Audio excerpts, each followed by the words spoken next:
TIDCO ఇళ్లపై AP అసెంబ్లీలో కీలక చర్చ జరిగింది.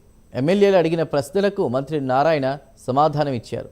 గత ప్రభుత్వం 2,38,000 టిట్కో ఇళ్లను రద్దు చేసిందని మంత్రి నారాయణ తెలిపారు.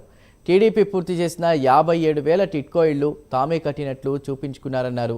22,640 మంది టిట్కో లబ్ధిదారులను కూడా వైసీపీ తొలగించిందని తెలిపారు. అంతేకాకుండా 77,606 మందికి ఇళ్లు ఇవ్వకుండానే లోన్ తీసుకుందని మంత్రి ఆరోపించారు. త్వరలోనే బ్యాంకులకి బకాయిలు చెల్లిస్తామన్నారు. జూన్ 12లోగా పెండింగ్లో ఉన్న ఇళ్లను పూర్తి చేస్తామని హామీ కూడా ఇచ్చారు. అలాగే లబ్ధిదారుల అవకతవకలపై విచారణ జరుపుతామని అన్నారు.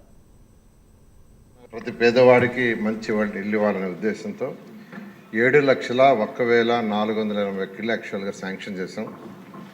అందులో 4,54,704 ఇళ్ళు టెండర్ బిల్స్ గ్రౌండ్ చేశాం అధ్యక్ష.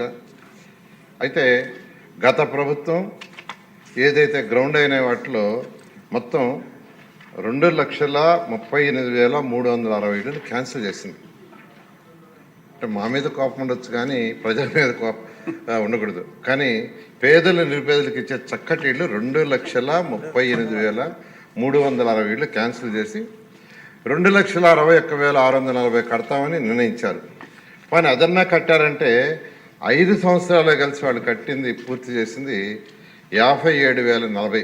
ఆ 57,040లో కూడా మనం చేసినవే. 2014-19లో ఏదైతే చేసినామో వాటిని కంప్లీట్ చేసినట్టు చూపించారు.